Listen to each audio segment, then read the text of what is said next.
So we are live on YouTube and MCAT, and we are ready.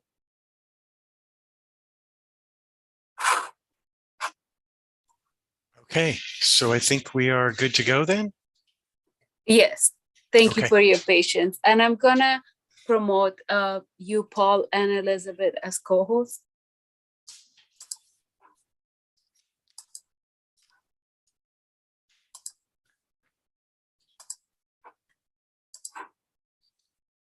Okay, so we'll 6:02, we'll call the meeting to order.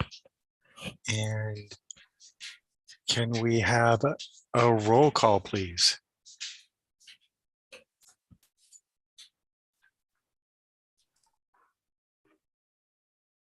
Steve Adler is absent. Kathy Beckenhauser. Present. Paul Felicity. Present. Lee Frederickson. Present. James McDonald is absent. Patrick Swart. Present. John Shees is absent. Kent Watson Here. and Jackson Hill. Present. We have a quorum. Awesome, thank you very much. So the next item on the agenda is approval of minutes from last month's meeting. I'm assuming everyone's had an opportunity to take a look at those, and anyone want to make any comments or a motion? Yes, can't, just one minor thing, the item 3, I'm sorry, item 5, like the new business, the 2 items listed under elect new chair should be inverted. In other words, there were no other nominations should come after the sentence with your name in it. So that was the order of what happened. Okay, any other corrections or comments? Hearing none, I'll take a motion.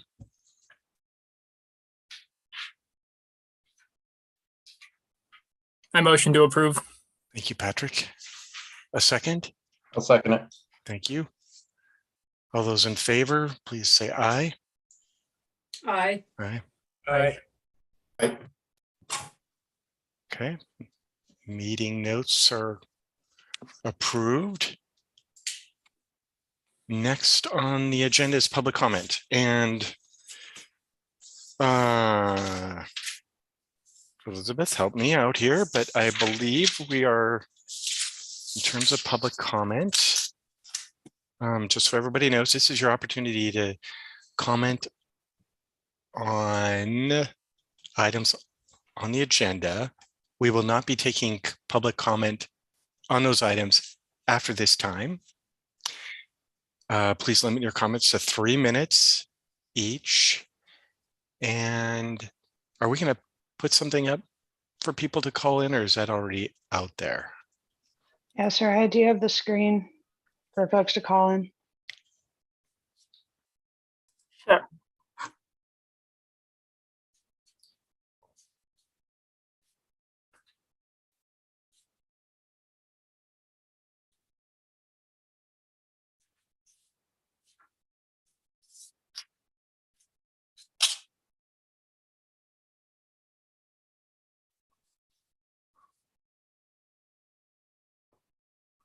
Great, thank you. So if there is public out there, they want to call in, please do so now so we can let you have your moment. And while we're going through that, I'll just make another little clarification. Just in terms of what the Historic Preservation Commission is. Commission was established by City Council, Missoula City Council in 1989. There are actually 9 volunteer members on the Historic Preservation Commission. And we're charged with establishing a local historic preservation program, integrating historic preservation to local, state, and federal planning and decision-making processes. And the Missoula Historic Preservation Program is designed to promote the preservation of historic and prehistoric sites, structures, objects, buildings, and historic districts. And that's all I have there. Is there any public out there? Okay, seeing none, we can move on from there.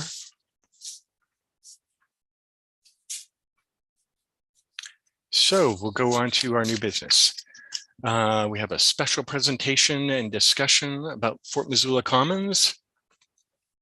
Just to remind everybody on the committee, there is no action on this item. This is just information only.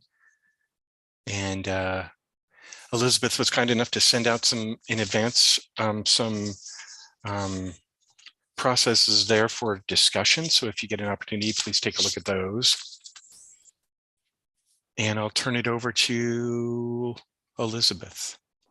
Thanks, Paul. So just a bit of a background refresher for y'all. This proposed project has come before the HPC 3 times prior to this evening to provide information and project updates as it moved through the initial design phases. The design team, Tres Birds, presented to the commission in February, April, and June of 2021 to provide information about the team's vision for the proposed restoration of the post hospital and new development on the site.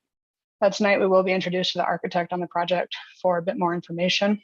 And for a reminder for folks who may be tuning in, as Paul already mentioned, the presentation is an informational presentation to the HPC. When a historic preservation permit has been submitted by the applicant, a public hearing will be scheduled for the HPC review of the proposed project. As with all HPPs, 15 days prior to the public hearing date, the hearing will be publicly noticed on the city's website, on site, and an ad will be published in the newspaper. Public comments can then be submitted in writing via postal service or email, or provided in person during the HPC's public hearing for the project at that time. So now I will promote David and Jamie so that they can jump in here.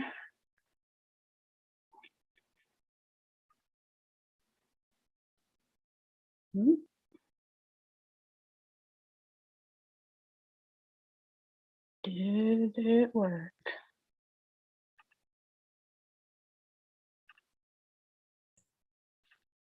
Hey, there I am.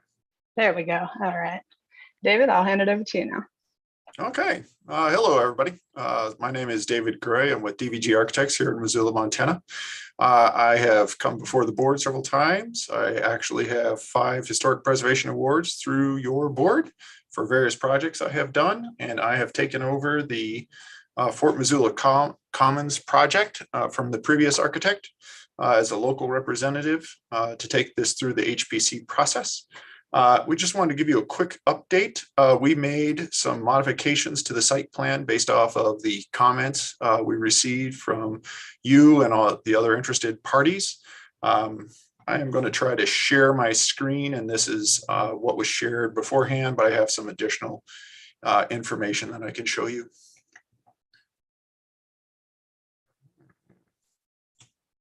Okay, we'll try this one. Okay, what do you guys see? You see the site plan? We do. Okay, good. So we've made some modifications on the building about preserving views to the old post hospital. So we've made visits to the site and to see, just familiarize ourselves with everything that was going on in the fort. And we actually picked a location on Lieutenant Moss Road, in which you got the first nice view of the fort. And we modified the commercial building that was in that area so that we preserve the view to the old post hospital. So overall, what is being proposed are 2 commercial buildings to provide some more commercial viability out there, hopefully a little better services to the people that use the fort. There is also some townhomes or multifamily, depending on how you want to look at it, but there's some residential uses going in along the riverbank and in the back, trying to keep everything in front of the old post hospital as is, so we can preserve that historic landscape that is out there. The old post hospital is an absolutely wonderful building out at the Fort Missoula. But it is in bad shape. Last time I came before the board, we were getting ready to, or trying to renovate the Lincoln School Baptist Church up the Rattlesnake, and it was in similar shape. The roof was going bad. The paint was peeling off the inside. The ceilings were falling from water leaks. The entire building was completely restored. We have some members, part of our team, Jim Pilger, from the Rattlesnake Project. Ken Wolf has also done some fantastic historic restoration in Denver. And Ken Wolf and Max Wolf, his son. So we have a really good team, of course, with WGM in town to do the preservation work on this one. I am currently doing the historic restoration on the Union Block downtown. So I'm very familiar with what's involved and what it takes to restore these old buildings with today's prices. So that is one of the reasons they have to do the development, the additional development out on the site. It's to dump the money that it's going to take to preserve the old post hospital. Our goal is to preserve the hospital and bring it back to its previous glory. Keeping the windows and the historic styles, restoring everything that we can restore in the building. But the building needs a huge amount of work, which is going to be very costly. The second and third floors have been abandoned, I'm going to guess decades. When the owner originally bought the building, they basically walled off the stair. They put insulation on top of the second floor and they never went upstairs. So when the owner purchased this building and I walked in out there, we were literally walking over dead pigeons, dead animals, insulation on the floor, sections of the whole roof and finishes that had fallen off. All the paint is peeling off the top. I mean, the building is in rough shape and it really needs to be restored quickly and not left to fall apart or age worse than it currently is. And that is going to take a very sizable amount of money. So some of that, the additional development they'll be doing on the lot, that's to help compensate what it's going to cost to preserve this building and preserve this building correctly. The nurses' quarters, they've already done some work on the inside of that one. So it is occupied and it has maintained occupied. Apex Engineering is now out in that building. They refinished the inside, actually uncovered the original floors, had them all refinished. The place is beautiful. It's a start to the preservation work that will be continuing, hopefully out there. Larger concepts at the intersection of Moe Place and Fort Moss Road. There was a strong desire to have a connection to the river. So we actually have a plaza between the two commercial buildings. We've set the multifamily or residential portion in the back so that we have a space between them. So we have a direct line of view so you can have connection to the trees. Again, help preserve the landscape and the historic views that are out there. We've buried the parking lot behind the commercial buildings. Something that we've added recently onto the commercial buildings is we've added front porches. So barring the buildings that are immediately to the west of us, the CCC buildings, if you go onto the Officer Row and the Forest Service buildings, they all have a front porch facing the street, which is a great transition between that public space to this interstitial public private space and then into the private space. We've added that across both commercial buildings along the street, and I think it was a nice add.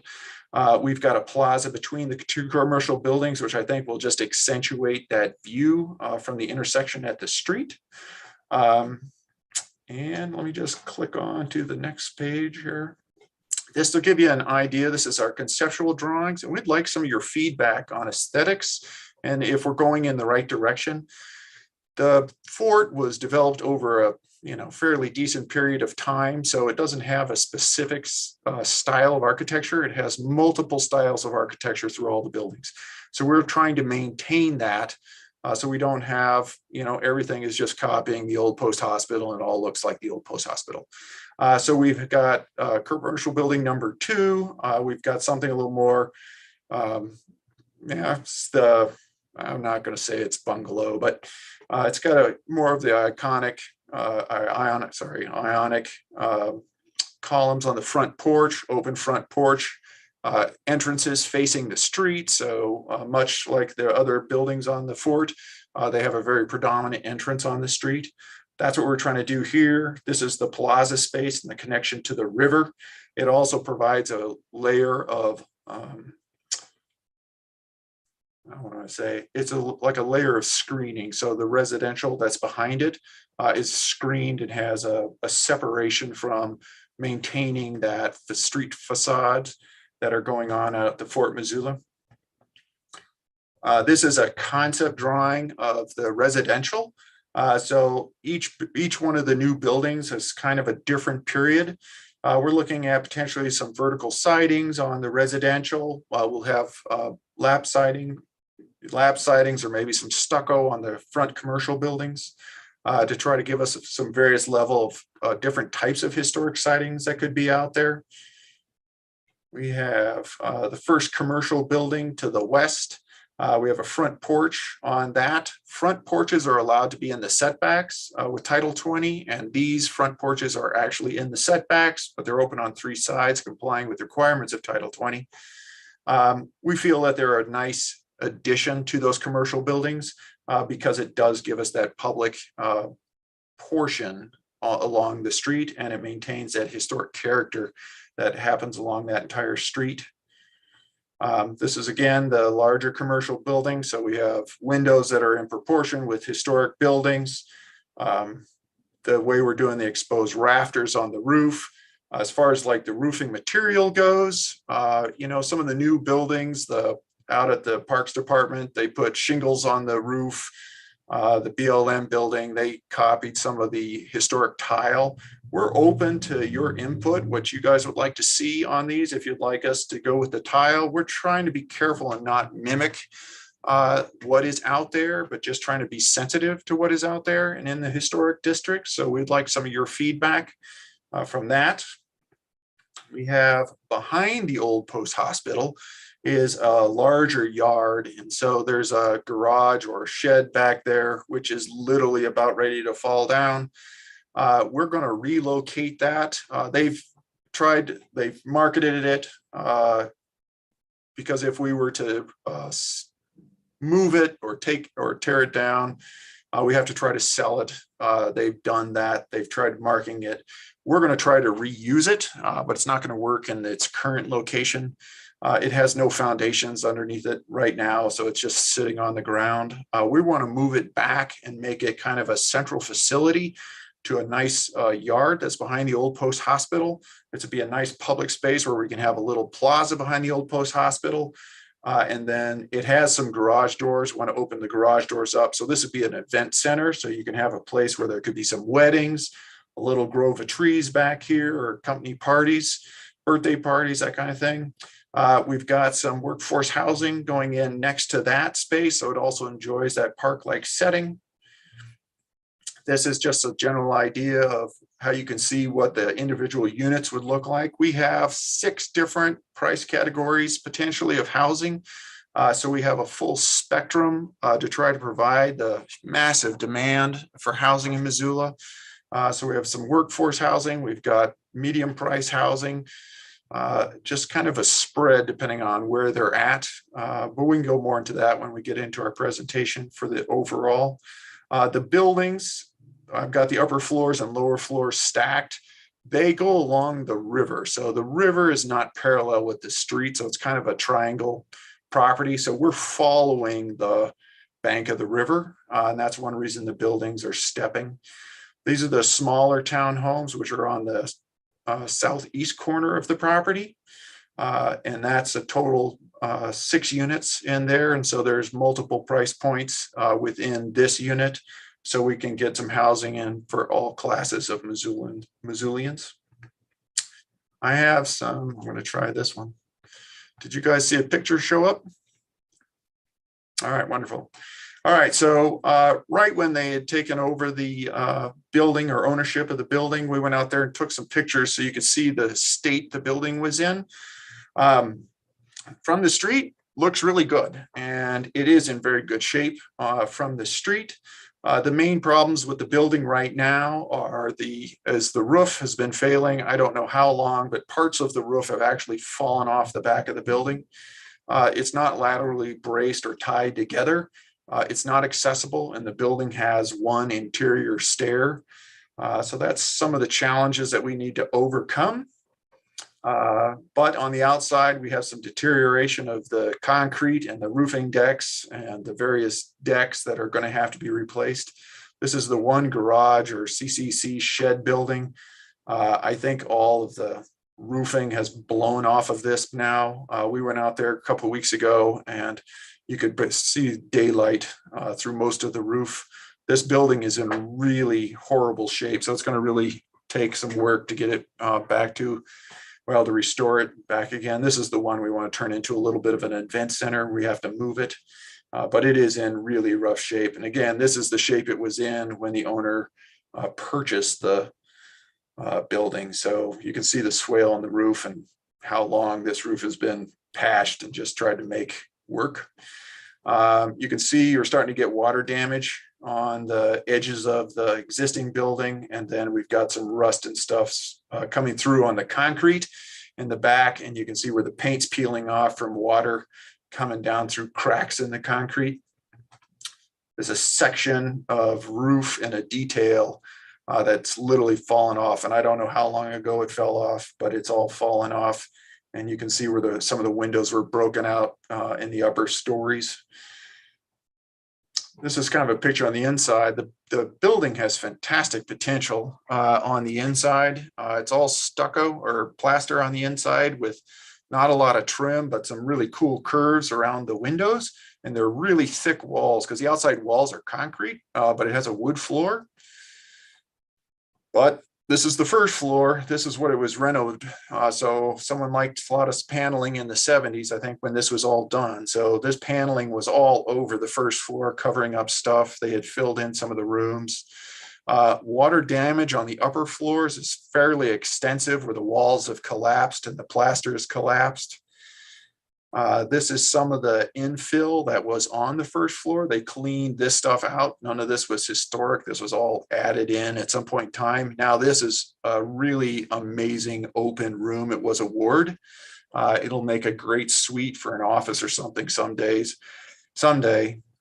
You know, how the renovations and stuff were done on this building was not great. They basically ran stuff across and took sledgehammers and punched it through the floors and ceilings to make pathways. So not much care was done. So there's going to be a lot of work to correct that.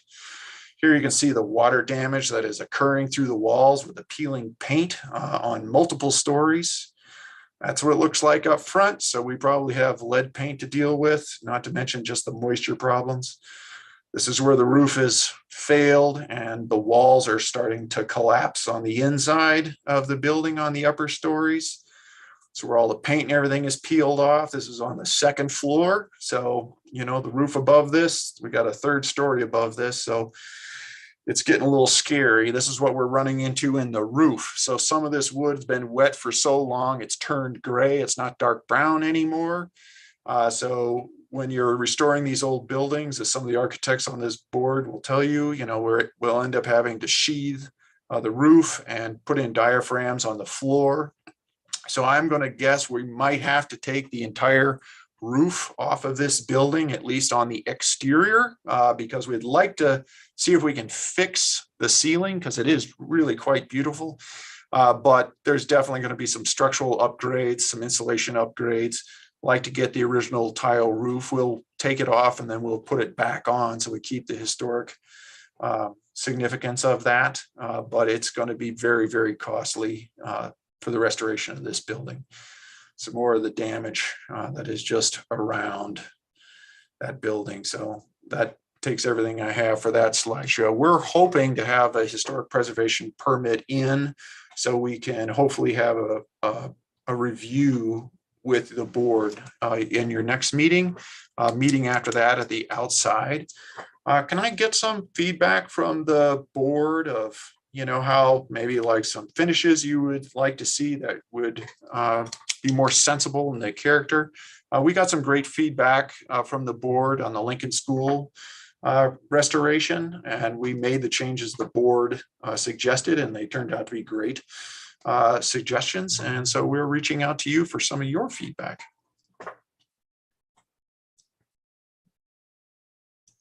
All right, thank you very much. Elizabeth, do you have any closing remarks there?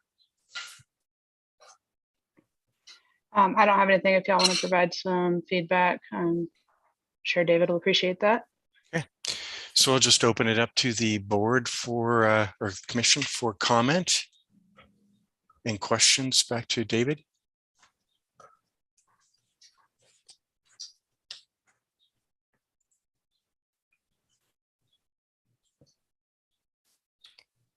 Oh, there's Kent. Yeah, hi, David. Hey, Kent. I'm always going to ask this question, so be prepared. I'm just wondering to what extent Kate Dinsmore is involved in the landscape planning and site work on the project, so that the existing landscape is, you already commented on, but I just want to make sure that, I know Jamie is very qualified as a planner, but we always like to have one of ours involved in the actual landscape. So I was kind of curious as to what Kate's. I've already met with Kate about what we can do and how we can deal with the landscaping. I know some of the trees are going to end up going away because they've been just neglected forever. The view lines into the bottom branches of the trees are at somewhere like 4 to 5 feet once you're between the CCC building and the old post. Those are in bad shape, and there's a couple trees around the hospital itself that are in rough shape. So some of those are going to end up having to come out. Not many trees are coming out because of the development. So, but we're working with we will definitely have the landscape architect on there. I've already had a meeting with her. And so to get something that's appropriate out there. Thanks. You're welcome. For roofing materials, what would the board prefer to see? Do you want the red tile roofs on everything, or do you want a variation of roofs? And I'd ask the board to please raise your hand, and I'll acknowledge you one at a time if you do have comments. Yeah. And Steve? Yeah, I think I'm sorry I'm late. I was out of town and just got back in. So if I missed some discussion, please let me know. But I think we have far more substantial issues than whether we do the roof or detailing or whatever. I remember talking to Trey's Birds and telling them, look at the figure ground relationship, look at the pattern of development in the fort. What I see here is a lot of coverage of the site with a lot of stuff going on, and it's a density that it gets more to use and density, but still that's the very fundamental part of our review is, does it fit with the fort? Did have a discussion with David earlier, I believe, was it last week, and he mentioned some of the stakeholders wanting one floor, one story everywhere, which is kind of what spread things around the site. I was wondering if the board would look at maybe a 2-story option, or we had a previous proposal that was in addition to the actual building itself, which would then start to bring the whole development more into kind of a pattern of use that is consistent with the rest of the campus. And that brings up use as well, which is more, I don't know if that's so much our purview, but it will be at a PUD process, I believe. And I'm wondering kind of why staff or the applicants didn't do the PUD process first to take on use, density, some things that are generally more fit for planning than for compatibility. But I guess we're with a process where our comments come first and then you go on to the PUD process. Is that correct? Still? Okay, yeah. So my fear is that if we take on, making a whole proposal compatible with the fort, which is our purview, what's going to happen when it gets to PUD and the larger issues of use and traffic and some other things like that. So I'm personally, I'm kind of thinking that it might be backwards. The process might be backwards, but it's what we have. So I'm not too worried about that. But I'd like to take a look at some of the bigger issues of pattern of development and make sure the basic pattern of development and the massing and the ground coverage is more compatible with the fort. And I'd like to take that on well before we look at roofing and details.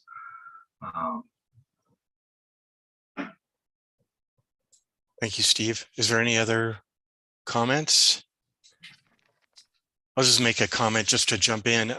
David, what I didn't hear you talk about were the guidelines for development that are on the fort out at Fort Missoula already.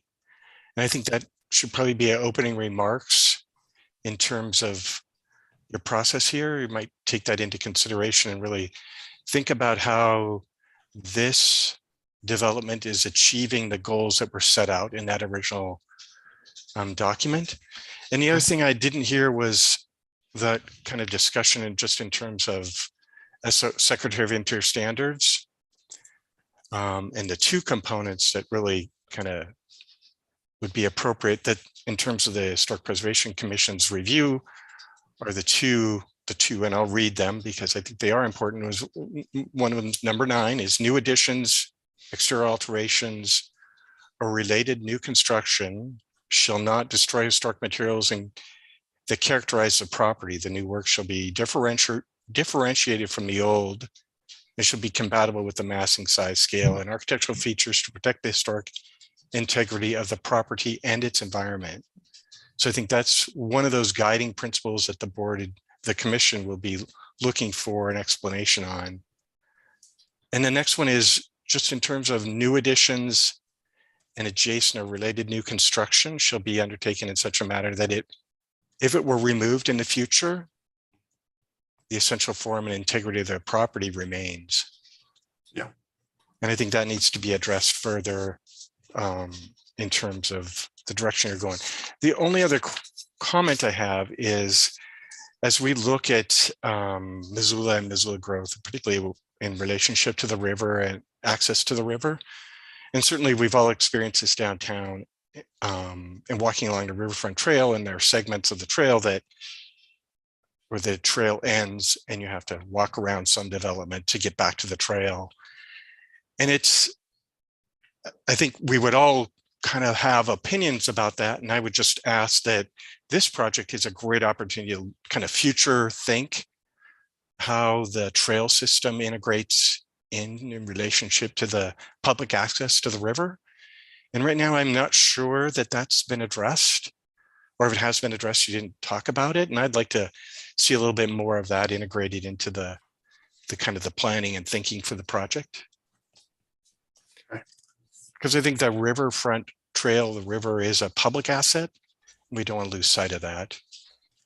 Yeah, so that is something that they are maintaining in there. So there's like no official trail. So there's some trails that, wow, there's some very light trotted trails in there, but we're actually providing a circulation path for the public.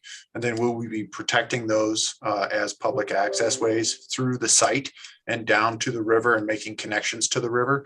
So we've actually looked at how people could go around the site, capture opportunities along the river, capture opportunities into the plaza and the public spaces to try to enhance some of that stuff that the fort does provide out there. And so we tried to add on to that, but I will try to address that more adequately next time though. I appreciate that. And Paul? Yes, Kent. Yeah, thank you for that comment. And it's really important that be clearly identified in your site plan.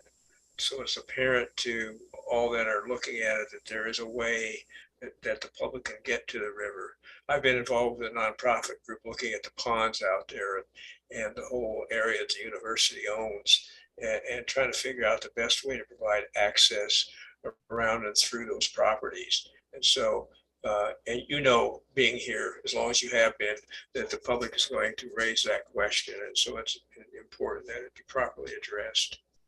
Okay. I appreciate that. Thank you. Any other comments from anyone else on the board?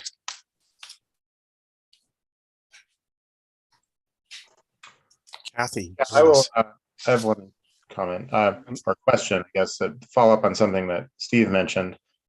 Is there a smaller sort of open area behind these commercial developments than there were before? It looks like that to me, but I may be misremembering it. And I'd be interested to hear if what Steve mentioned was the case, as this was a change in response to residents of the area. I share screen too. Okay, so in this area, Leaf. We see your desktop, Dave. Is that your using my desktop? Okay, let's try it, everyone. Hold on. Yeah, the area between the commercial developments and the parking lot, basically. Oh, okay. Do you guys see the site plan now? Okay, so right now, this parking lot is meeting Missoula's requirements. So this parking lot is about 4 feet deep, thicker, front to back. But what we did this building number 2 used to extend all the way out into this area. So we made a trade-off and we turned the building and went back into the property so that we could try to preserve some of the views to the Old Post Hospital. And it sounded like that was a stronger preference, is to try to keep the lands around the Old Post Hospital as as natural for the public as they could. So in essence, where the Old Post Hospital property used to end, that is about right. If you went onto Google Earth and you saw where the green grass stopped and the dead grass started, that was the end of the Old Post property. And so that is roughly here. And so that is that first spot. It's one tree east of that line, but that's where you get that first view. So we turned this building and squeezed the building. It's got the same amount of area, but it leaves as much available land historically to the Old Post as we could. So it doesn't change that perspective, but that ate up a little space that was behind it. But we still have the playground that's going to be back there. You can see this is some of the conceptual uses. The owner was hoping to get out there, we get a childcare out there, get a coffee shop out there. I would love a coffee shop out there when I spent all day long with my kids playing soccer. That would have been nice. Any place to eat lunch or something would have been great. But, so they're trying to get more services out to this area too. And then, that's actually one of the benefits of putting some residential out there is the place kind of gets abandoned towards night. There's a few walkers, but that's one of the reasons, we're currently, the owner is currently having problems with people trying to damage the Old Post Hospital building. And I don't know if they're hitting the other buildings, but that's one nice thing about residentials. Now we will have people here kind of keeping an eye on what's going on in the place, 24/7. In the Old Post Hospital, behind that, this is where that larger field was. So this is where we want to put that, the shed or the garage, whatever we want to call it. I was proposing like a plaza in front of it. This is where all the garage doors are facing the plaza side. And so that would be a place where you could like open up the doors, and have a wedding or something like that out there. But if anything with inclement weather, you could come inside, kind of like the Highlander Brewery has that with the big garage doors to the plaza. Trying to provide something like that, little grove of trees. So nice little place to hang out for a picnic or get your pictures done. So that's the other kind of trying to create public space in there. And then address some of the questions brought up with the trail. So this is kind of like we have accessible route through the whole site. So, but this is kind of where I see the entrance of where a lot of the public would come. So there's parking on the street in front of the curb, but then have this public courtyard to entice the public in between these two buildings, create a nice little space. Then this leads to an accessible route that we're basically taking through the site. And then it connects into some of the trails that's along the riverbank and still hooks you up to the trails that go down into the river and where the sweat lodge are. The most use comes from people right now kind of just come to the end of the dead end road or driveway-ish, and then they walk down the trail this way. And this is how most people get down. And I assume they would probably still do that.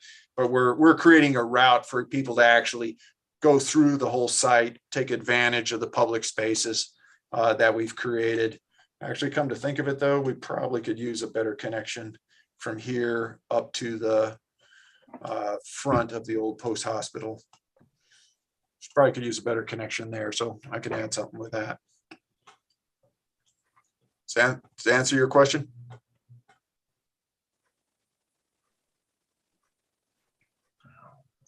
Yeah, that answered my question. Okay. Kathy, if you'd like to. So I Go wanted ahead. to reiterate some of the concerns already raised in regards to the pattern of development and the patterns of use out there. You've mentioned that during the day, it's mostly office, and at night, there's not very many people there. And I do work for the Forest Service. I have been there at all hours of the day. Yes, during the day, it is very heavily office. And at night, I see so many people recreating out there.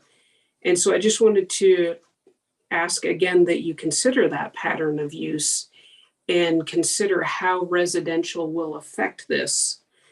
And again, you brought up bringing in services, and I agree it does need some stuff out there, but you're very much considering changing the pattern of use, and the pattern of development is very different than what is out there. And so I do agree this should be rediscussed along with the guidelines for development out there. And another thing you brought up was the cost of all the preservation. And I was wondering, have you looked into grants like Save America's Treasures grants and things like that? And maybe that would help with the considerations of what to put out there and to integrate more with the site and with the patterns of use.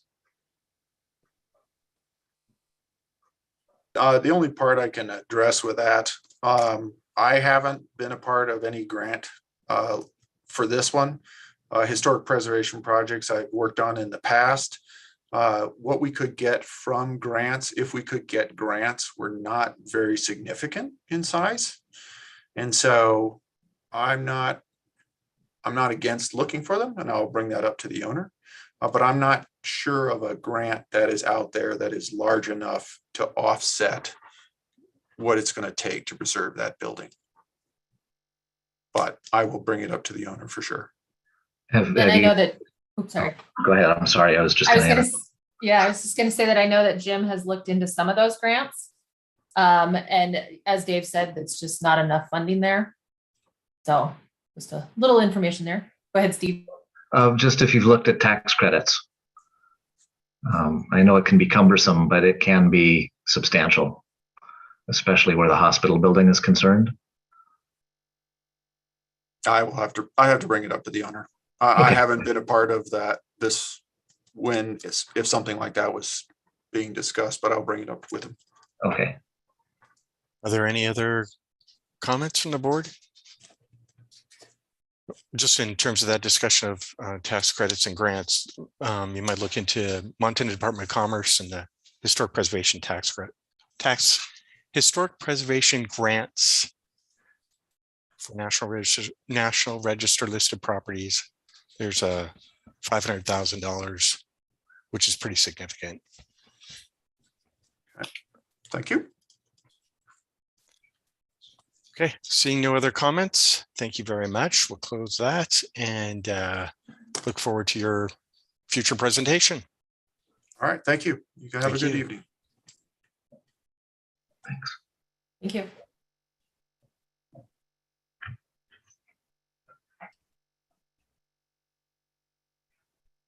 Get myself off mute. The next item on our agenda is old business. May Preservation Month Planning Subcommittee updates. I'll turn this over to Elizabeth. All right, so we are officially in May, as I hope we are all aware. I'm going to share screen here. In theory, you should be seeing an Explore Historic Sites form. Is that correct? Yeah. Okay, cool. So this, I was just waiting for some last details that I got this afternoon from Fort Missoula to be able to send this out. These are the 3 big events we have planned for Preservation Month this year. We have, which you should have already received the email about, the Saturday, May 14th, HPC tour / volunteer day for the HPC and or the public at the Moon Randolph Homestead.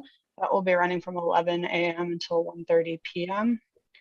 We also have a Lalonde Ranch tour that will be taking place on Saturday, May 21st from 10 to 2. And then a Fort Missoula tour that will take place Saturday, May 28th from 10:30 to 12:30. That will be led by the folks at Fort Missoula. So just show up and enjoy the site if that's something you're interested in doing. I hope to see as many HPC members as possible at each of these events. So this is just the overall calendar. I will also be joining the community forum on Thursday, May 26th. I don't have the time for that right now, but if 1 or 2 HPC members wanted to join for that to help start some conversations with folks in our neighborhoods and answer some questions they may have about historic preservation in general or the historic preservation processes we have here in the city, I think that would be really helpful and something they would really enjoy. So just put that on your radar. I will be sending this form out first thing tomorrow morning now that I have the finalized details for Fort Missoula. So be on the lookout for that. Spread it to anyone and everyone you think might be interested. The other thing that we have going on for Preservation Month is our Historic Preservation Month Awards ceremony, which will be the date of our normal HPC meeting on Wednesday, June 1st from 5:30 to 7:30 p.m. It will be at the site of the National Museum of Forest Service History out on Highway 10 West. We are pretty much finalized with that. Kathy and I will be meeting out at the site to take a look at the space we'll be using and finalize some last minute logistical plans. But we will be all set to go for the Preservation Award ceremony. So mark that on your calendar. This will also be going out first thing tomorrow morning. So spread it far, spread it wide. And then we will have a press release 2 weeks prior to the actual event that'll go out for it. So those are the 2 big things. I'm going to stop sharing for just a second so y'all don't have to see me fiddle with my very chaotic desktop.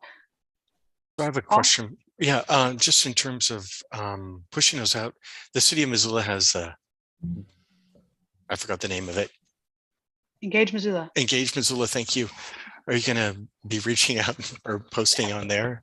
Yeah, I'll be posting Awesome. it on there. It'll go on our actual website, our social media, and then I will be distributing it to pretty much everyone I know that's preservation adjacent in Missoula. So I will also rely on you all to connect it to your networks and get the word out there. The more the merrier when it comes to the site visits as well as the award ceremony. So let's start spreading the word.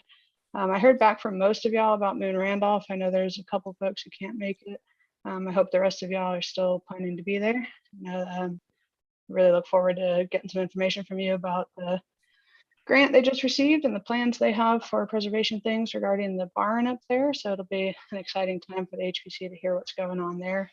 I will be sending out a volunteer sheet as well tomorrow that has sign up options for the Lalonde Ranch. That's the one where we really need folks to step up and help us out. We need bodies that can show up and help us. I'll let Paul, he's the mastermind behind this idea, explain it a little bit more, but Yeah, so we're going to have an open house, as it were, at the Lalonde Ranch. I believe we'll be able to actually have the buildings open so people can actually go in them. And it'd be great if people just came. You don't have to know a lot about it. Steve, I'm hoping you'll be there because you do know a lot about it. I think I'm out of town that weekend. Let me double check, but okay. I'd be happy to do what I can. Okay. Yeah. Yeah, and it's it's just to be there for yourselves and see the buildings, one, but be a representative from the Historic Preservation Commission and just be able to talk to people about historic buildings. You don't have to know a lot about them, and I can help you get educated pretty quick and just some talking points on the buildings, but they're pretty cool to see if you haven't seen them. So hope everyone has an opportunity to participate there. And we're gonna get these dates and times tomorrow, it sounds like. We haven't Yeah, got, right? We I haven't, no, okay, I was just waiting for the finalized date and time from Fort Missoula before I sent out that form. I didn't want to leave them off of it. So now that I have that, yeah, I'll send that out to y'all got it. along with the volunteer sign up sheet so we can make sure that we've got people there for the full time period.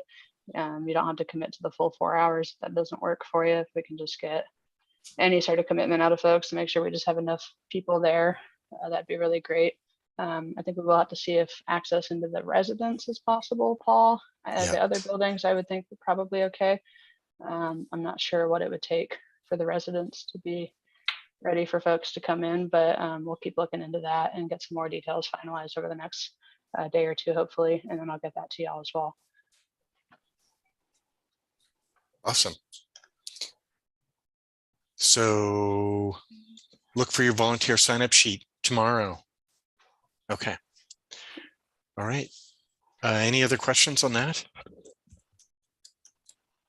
Okay. That's great. Yeah, Elizabeth, thank you for pulling all that together.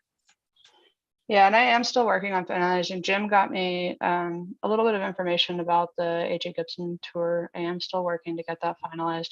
Unfortunately, it wasn't quite as much info as I was hoping for, so I'm trying to scrape a little bit more together to fill it out a little bit. But we'll definitely have that and the Women's History Tour that'll roll out at some point in the month of May. So keep an eye out for that as well. Awesome. And Kathy, thank you for your participation there in our June event. Appreciate that. Moving on then, 6.2 Building Watch. What do we have here? Is this just an open discussion for everybody on the board to say, okay, so this is the point where everybody on the board can start talking about buildings that they've seen around town that are threatened, interesting, go check it out. Here's what's happening, whatever. Kind of just share some thoughts and ideas. Anybody have anything to contribute? There's a large house on, I want to say 4th or 2nd Street, a block off Orange Street that looks like it's being taken apart piece by piece and demolished. Was originally a pretty large stick-style house. Sorry to see it go if it's being demolished, but I'm not quite sure. That was the suggestion. Is anybody aware of that one? Yeah, On the corner. I live over in that area, and I've been watching that go down. They're just taking it apart. It appears like they're just taking it apart. I haven't stopped and talked to anyone there to see what's going on. Yeah. So I don't know what's going on, but I have seen it. Because the history, I've heard bits and pieces over the years about just, of course, a prominent Missoulian building, that kind of a thing. It might be nice to refresh the history on that. But evidently it must not have been listed individually on the register. Otherwise we would have gotten a demo permit. So it would have been nice to be able to help out with that one if that was indeed possible. So. And I've been working with the permitting staff to get myself involved more in the review of demo permits, not just for individually listed things. So I'm hoping moving forward, I will have a better idea of any structures that are coming down, not just our individually listed ones. And they've been really great in the last few weeks for getting those permits over to me, so that I at least have a chance to put eyes on any demolition permits that are coming through, not having to hope that nothing slips under the radar. So we are doing what we can to try to get more eyes on the demolition process, in the hopes that in the future we will have a little bit more of a chance to at least try to step in and see what we can do before it gets to the point of homes being deconstructed or outright demolished. So it's something we do have on our radar. Thank you, and that will help. And I'm wondering if maybe this is a shot across the bow for the board to be a little more proactive. And it's hard to tell though what's going to happen to something. but maybe, contacting owners and letting them know what history they have, things like that. Or at least be a little more public about what resources are out there. We kind of had a most endangered effort years ago. I'm wondering if maybe it's worth bringing that back.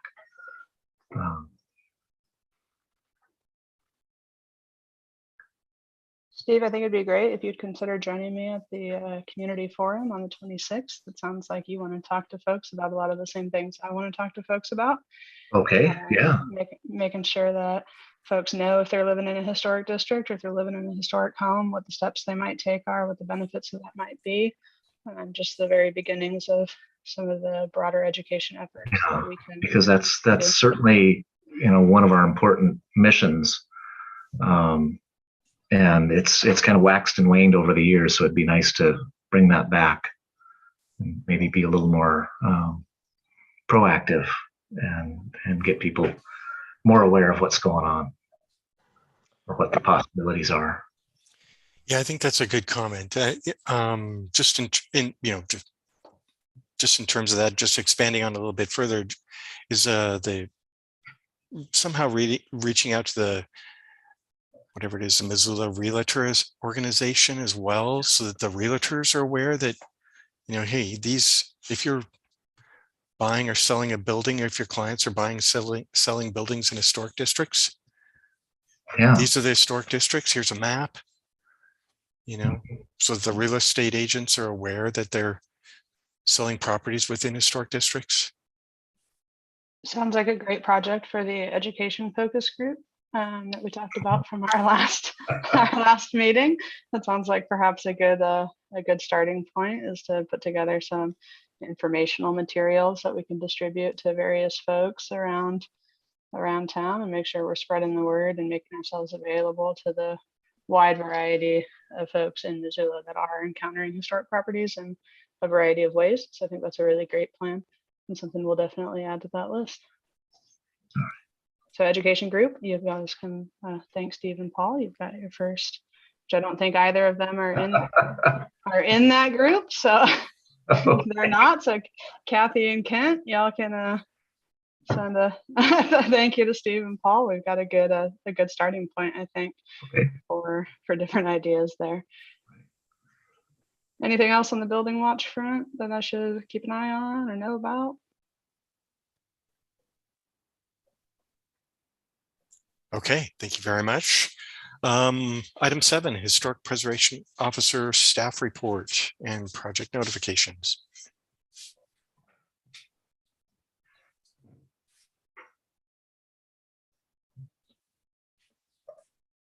Okay, now you should be able to see my staff report and hear me. Are we good? Yep. Okay, awesome. So as far as historic preservation permits go, I did hold an HPP pre-op meeting for a resubmittal of the preservation permit for the Hammond Arcade.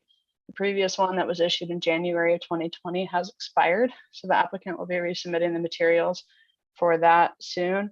It'll be probably a 2-part submission. They have some plans for future development that'll come later on, but the first part will be just a resubmittal of the materials y'all have seen before, so be on the lookout for that. For the Moon Randolph Homestead, like we already talked about, the HPC day at the homestead will be May 14th from 11 to 1:30. You're welcome to invite others to join us. If you have coworkers, et cetera, that may be interested, feel free. The more the merrier, as we learn about all the preservation work that's being planned at the homestead. Also, the Homestead Steering Committee is always happy to have volunteer tour guides for the spring and summer season. Reach out to me if this is something you think you might be interested in doing, or if you know somebody who might be. A couple grant updates. The CLG grant final progress report for 2021 and 2022 was submitted to SHPO on April 29th. Thank you all for submitting those timesheets promptly and helping ensure that we meet our reporting deadlines. Additionally, the 2022 Preserving Missoula County's History Grant Cycle is open and applications are due by June 15th. There will be a total of $10,000 in grant funding available, with no one grant exceeding $5,000. So if you know anybody that may be interested in that, more information about the grant can be found on the Historical Museum of Fort Missoula's website. There's a couple training and conference opportunities coming up. The City of Missoula's board leadership training, which you should have received an email about, will be taking place on Monday, May 16th from 3 to 5. If you haven't already attended a board training or it's been a while since you've attended one, I strongly encourage you to do so. And there is a flyer that's been uploaded in eScribe and connected to what should be this point on the agenda that will give you more information about that. And then the 2022 Pass Forward National Preservation Conference will take place online from November 1st to November 4th this year. This year's themes will be historic preservation as climate action, encouraging inclusion and diversity through preservation, and understanding preservation's role in real estate development. So it seems like it could be highly relevant to a lot of the things we're trying to do here. Conference rates are dependent on membership status within the Preservation Leadership Forum. If you're an individual member, you only pay $90 if you register before September 26th. So I recommend getting on the early bird registration if that's something you're interested in doing. And then there have been 4 demolition permits that have been reviewed and signed off by staff since our last meeting for 930 Stoddard, 3720 and 3770 Mullen Road, and 2704 West Broadway. None of the buildings were individually listed in the National Register or in a historic district. So that is my staff report. Oh, and the one thing I did leave off of there, my apologies, Paul, for jumping back in. Let me stop the sharing, is the results of the poll that y'all took to let the rest of you know which groups you landed in for our categories from the preservation plan. So as I said, Kathy, Kent, and John, who's not present tonight, will be in the education group. The advocation and collaboration group will be Jackson, Steve, and Jim. And then the identification and documentation group will be Paul, Leif, and Patrick. I will send an email out in the next couple of days to each of those groups to start kind of figuring out what this looks like and how we're gonna go about getting this done, and kind of coming up with a little bit of a work plan for each focus group. So be on the lookout for that. It'll be coming. May's going to be a busy month, but I look forward to actually getting to hopefully meet all of y'all in person. There's a few I haven't met in person yet, I don't think. So I look forward to having that opportunity. So Paul, I'll hand it back over to you. Thank you very much. Thank you for your report.